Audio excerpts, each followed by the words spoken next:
Hi, welcome back to my channel. This is your girl Argentua. Actually, I'm so sorry for being away. It's been so hectic and all, but we are back. And as you know, we are heading towards the season of applications. So I'm going to give you a lot more information than before, like all the information that you require to be able to apply for your school in either US, UK, or Canada. Most importantly, Canada. Yeah, because I'm here, I'm actually doing a lot of research on Canadian schools and other things more than the other countries. So sit back and watch. And if you have not yet subscribed to this channel, please subscribe to it and hit the notification bell so that anytime we upload something, you get it. So, what do we have for today? Today, we're going to talk about writing of statement of purpose. Yes, if you actually find yourself on this channel, it means that you've probably done quite some research, you know, into your school admission processes, the required documents, and other things. And statement of purpose is one of the major things that you really need, unless, of course, you are taking the college route. But if you really want to go to the university, like either for your graduate, that's master's, PhD, even some undergraduate programs also require statements of purpose.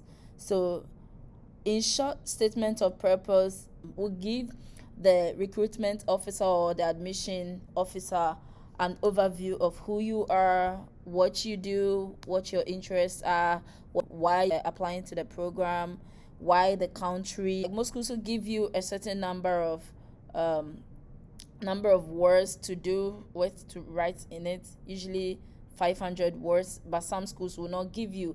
But make sure you don't give them more information that will become boring. And trust me, I always tell my people that the more you write, the more you get to, write irrelevant stuffs and also make mistakes. So try and be brief and concise so that the goal is to convince the admission officer.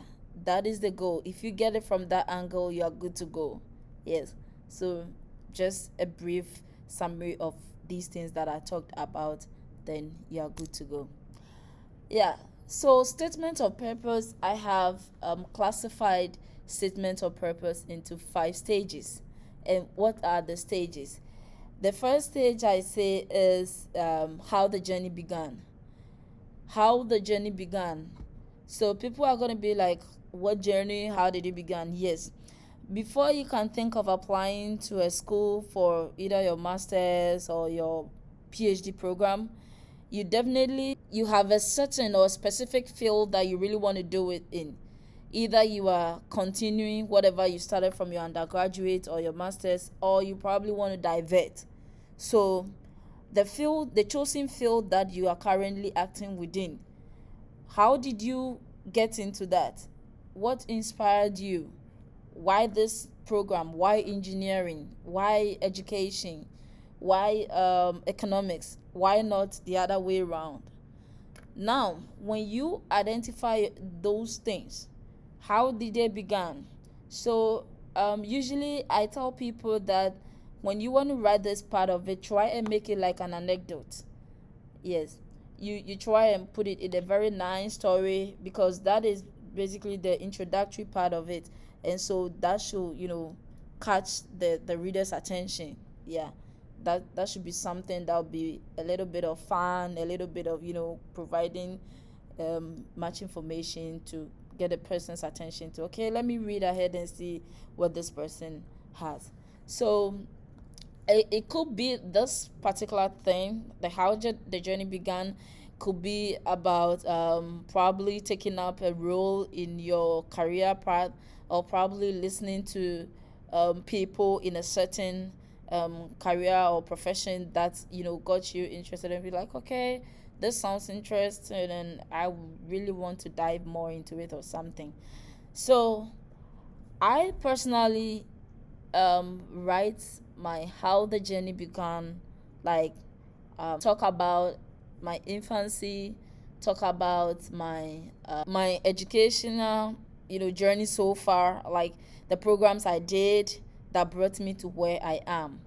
And of course, one thing that I was told when I was about to embark on my educational or my study abroad journey was that, in as much as you try to give, truth information, make sure your information should be catchy. So some people like us, we like kind of fabricate something to make it nice, but I mean that is okay, that is something, but you should make sure that if you are fabricating anything, it should at the end be in line with whatever you want to do. So I want to read a short this thing about a statement of purpose that I have here, and you get to see how you can put yours as well. So you have to title it so nicely. So you have here my educational journey, and this is a very nice title or heading. Now, coming from a small town where the only prestigious profession was a teaching, it was my dream to become a teacher. My desire to become a teacher deepened while in high school, where most of my colleagues came to me for tutorial whenever they had challenges in studying, especially the language courses, as I was awarded the best student of the class. So I just want to talk about this part. Yeah. So you see, this is a statement of purpose for Ahmed. So this basically talks about how like the person's journey of becoming a teacher began, and it was at a very young stage, like, you understand, like being surrounded with certain profession that you think that's the only prestigious profession, and then you always aspire to become one of those people. Yes. So consequently, I had a keen interest in languages. My goal is to become a tutor and a research expert in educational psychology with psycholinguistics as a specialization at the college level. I aim to join the department or blah blah blah, blah in this particular university. This first paragraph is just basically about giving an overview of how the journey began, and if like where I want to find myself. You understand? Because trust me, people they give us the scholarship opportunities, or they give us the admission not to come. The rationale behind it is not to come and remain in their country.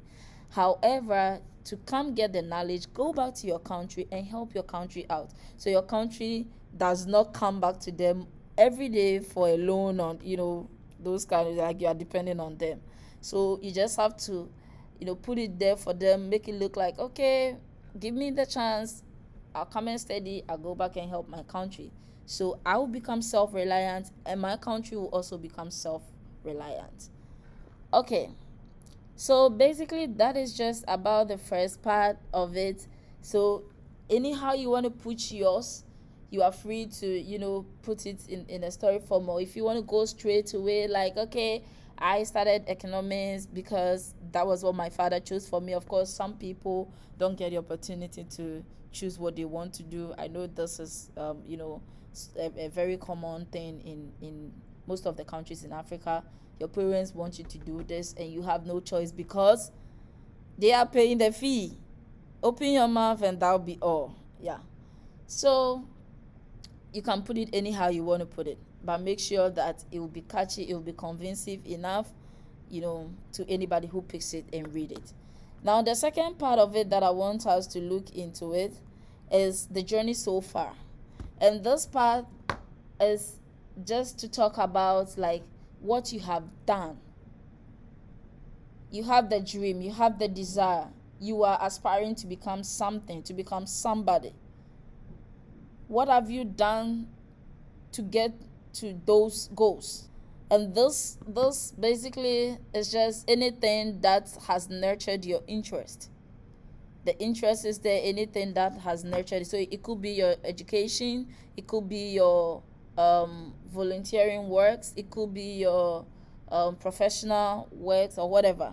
So anything, you can just put in anything that you think that, okay, when I had a desire to teach, even though my parents didn't give me the opportunity to do education, maybe I wanted to teach science, and they were like, no, you good in science, go and study medicine in the university. I'm done with the medicine, but I still have the desire to teach. So, or maybe because I didn't get the opportunity to, be in a BEd science program whilst on campus, I was, volunteering, I was teaching people, I was teaching biology, I was doing this. You understand? So anything that you have done to, you know, upgrade within the very interest or nurture, let me use that word, yeah, nurture the interest that has come. So yeah, so I want to share an example here on my statement of purpose again. So in pursuit of my goal, I enrolled for a Bachelor of Education BEd Art program with French major at the university. While in the university, I prioritized linguistics, psychology, and instructional designs. What are the various areas that I need to specialize in to be an expert? So when you are writing these things, you highlight on those points. Highlight on those points. Anytime you are writing your statement of purpose, you have to read a little bit about your program requirements, because that will serve as a guide. And some of the statements of purpose, they will tell you the things you have to put in. Some of them will ask you to, okay, write about why you choose this, write about this, write about this. But you should also know that there are certain things they don't talk about that you have to talk about. Yeah. Okay. So our third point that I'm going to go to is what next and why. So this particular thing is, after mentioning the journey and everything, like, what do you want to go into? What do you seek to achieve? Now, I know a lot of people will be so much confused, like if they hear what next and why, and they are like, okay, I know, I'm applying to a school, so why do you ask me what next and why? Yes, they know you're applying to a school, they know you're applying to that master's program, but you have to tell them, you have to put them in words. Now you have told them what you have done, the various jobs, that positions that you took, which enable you to, be a good fit for the program. But you have to put it into writing. And this part, I always say that you try and elaborate more on your research interest. Talk more about your research interest, because mostly with the MA programs, which is the thesis basis, they are more focused on the research aspect of it. Yes. So you talk more about the program, the research interest, and maybe if possible you have to go, because that is one thing I was doing.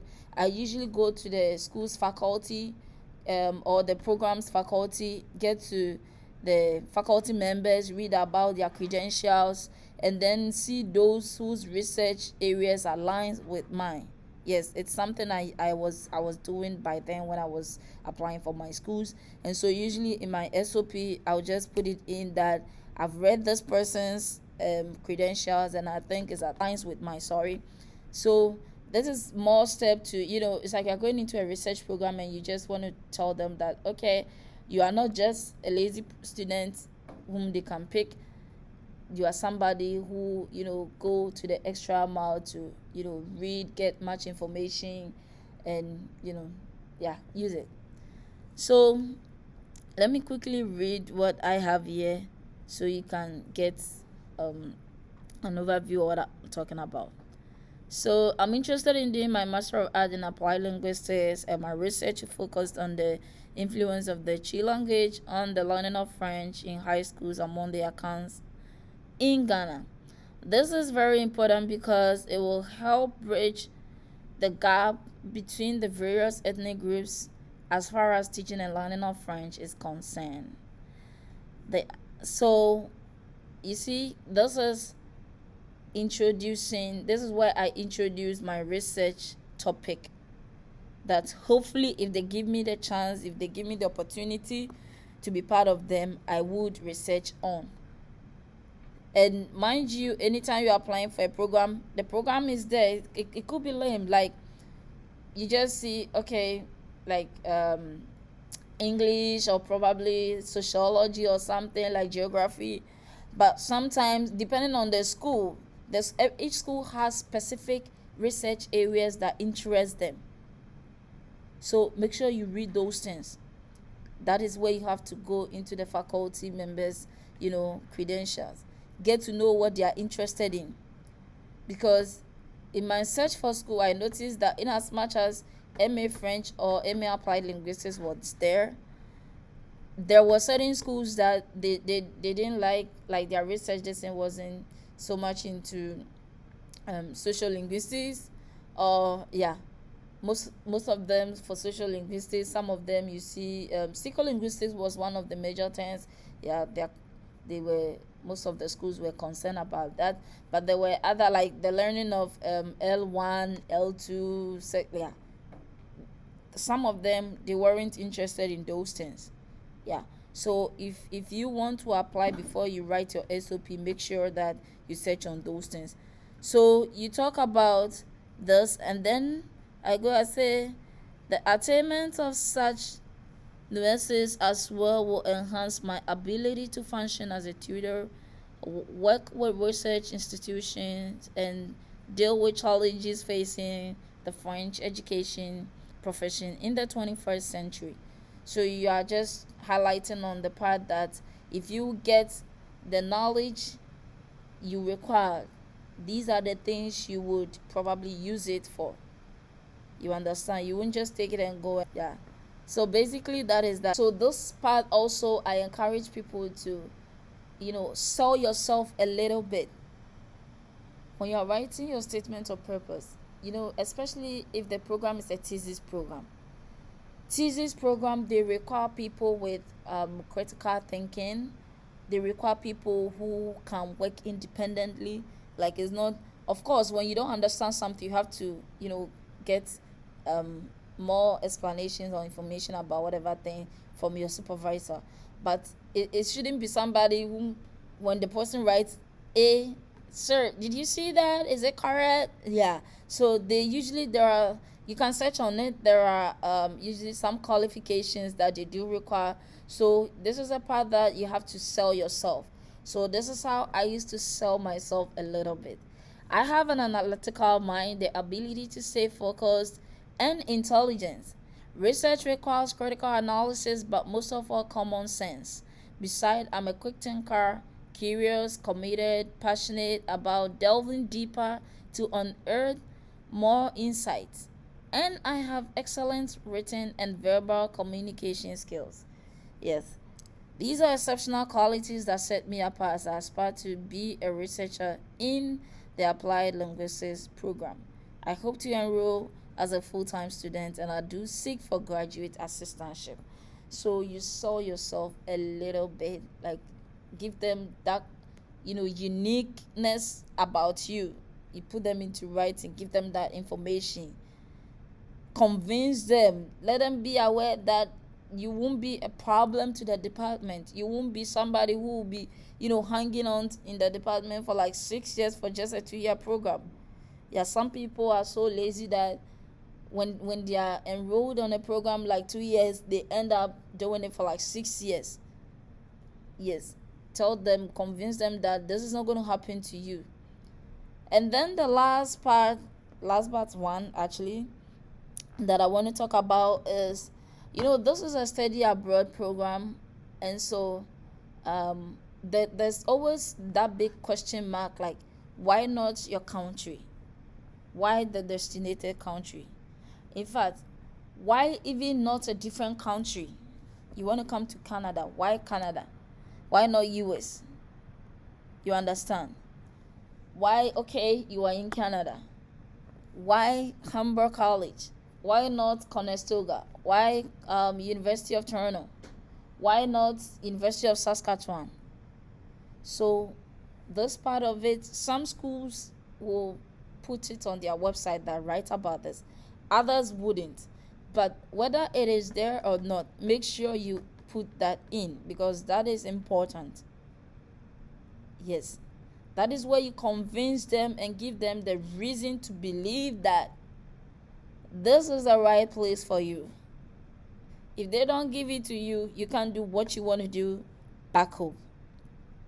And of course, you can, but you just put in the assumption that you can't. So this is an example. I'm actually showing these examples to you because I know after every lectures and everything, like people still want to see a concrete example. Yeah. So I believe doing my master's at Concordia University would help me achieve my career goal, as I hope to gain from the rich experiences of your high esteemed staff. Concordia has been committed to advancing the professional and personal lives of students by providing graduate programs and courses to support studies and professional development. And this appealed to me as an option. Since the university is a place made up of people from diverse regions, I hope to interact with diverse people and appreciate their culture with special reference to language and national values. This will in turn help me to know more about the culture of various groups in the world and forge linkages. Concordia will prepare me to add up to the existing knowledge in the field of French, and also for my research studies will enable me to be an advocate for the need for learning French in Ghana, and this will also help me to hone my research skills. This is actually an important part that I will encourage a lot of, like, almost everybody to add. Yes. Where your research skills will also be advancing. Yes. We always improve upon whenever we keep on learning things. Like whatever we know today, if we learn something new, we move ahead. We don't stay at where we know today. Like what we know today, we are not left with that only. So, and as you are going forward, as you are doing your masters, you get to learn a lot of research skills, how to, the various tools and other things, and how to even search for information and other things. Like, and the way the world is going with this AI, with this technological system, like you always have to learn to abreast yourself with the new ideas that are coming up. And this is something that you can actually argue about if you are from like Africa, most of the African countries, that you don't have most of the things, the required things, like that will help you to be able to use these things. Even if you have them at your disposal, how to use them will become problems. Like I said, some schools will give you specific guidelines. If you get to find those things, try and write more about them, but make sure you add some of the things that I touched here into it, because some of those things wouldn't be on the website for you, but they are very useful. They give the recruitment officer that much information about you, and setting you apart from others. Because if you're applying for a school, like a lot of people are applying for the same program, the same school, why should they take you and not the other person? And one thing that I have noticed, and one thing that I was told when I ever had a chance to talk to a recruitment officer, was that even though they look at your performance academically, they actually take SOP more serious. Because some people may not perform academically like back in school, some people may not really do well, may have a lower. However, if I am able to convince them of the things that they need to hear, like, okay, even though I had lower, this is how I fought up to in my career path, and this is what I will be doing with the knowledge, they will give it to me. Yes, even though you may be having upper, yes, they may consider me as well, because I am giving them, they usually want to see that part of, okay, this is a promising person, this is somebody who will use their knowledge for something useful. So basically, that is what I'm sharing with you today. Thank you for watching, and please, if you have not yet subscribed to this channel, do subscribe to it. Share our videos for us, leave any comments you want, and if you need special assistance in applying for your school, please don't hesitate to hit our DMs. Yes, thank you, bye bye.